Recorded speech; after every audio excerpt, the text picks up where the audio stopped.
کھیتی کے لیے ایک جگہ پہنچا تو وہاں کھجور کے 3 درخت تھے. ایک درخت خشک تھا یعنی اس میں پھل نہیں لگے ہوئے تھے, دوسرا درخت پھلدار تھا. تو ڈاکوؤں کا سردار نے دیکھا کہ ایک چڑیا جو ہے وہ پھلدار درخت سے اڑتی ہے, خشک درخت پر جاتی ہے, واپس پھلدار درخت پہ آتی ہے, پھر خشک درخت پر جاتی ہے. تو اس نے کہا چکر لگائی جا رہی ہے, کوئی ماجرا ہے.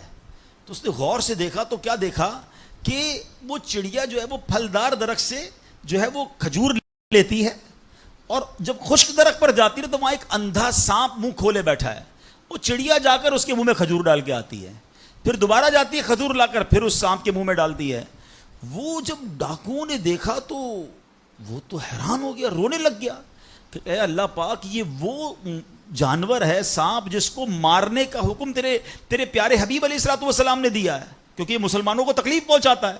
مگر تو نے جب اس کی آنکھیں لی تو اس کے رزق کا انتظام کر دیا اور ایک چڑیا کی ڈیوٹی لگا دی کہ وہ جا کر اس کو کھانا پہنچائے. تو میں تو اشرف المخلوقات ہوں, میں تیرے بندوں کو لوٹ رہا ہوں, اے اللہ تو میری توبہ قبول فرما, میں آئندہ ایسا نہیں کروں گا. یہ رونے لگا.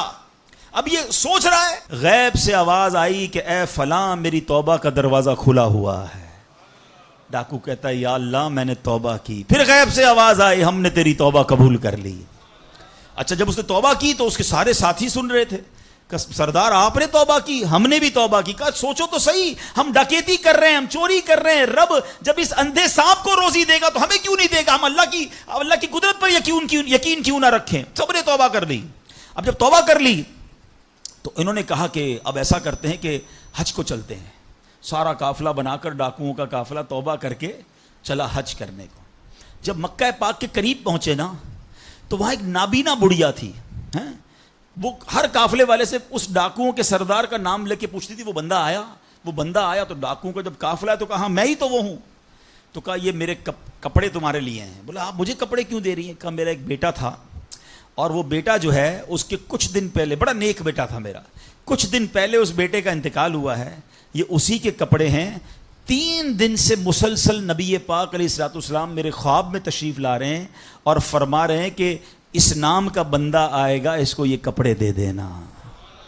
ہائے ہائے, ذرا سوچو تو صحیح, جب رب توبہ قبول کرتا ہے تو مرتبے کیسے بڑھا دیتا ہے. کاش یہ بات سمجھ آ جائے. اللہ سے بندہ جب دوستی کر لیتا ہے نا, اللہ پچھلے گناہ معاف فرما دیتا ہے, بلکہ اللہ راضی ہو جائے تو گناہوں کو نیکیوں میں بدل دیتا ہے.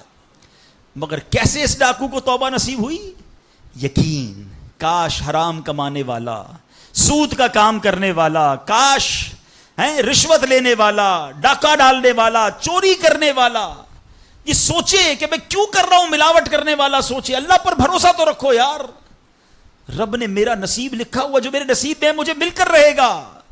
کاش یہ بات سمجھ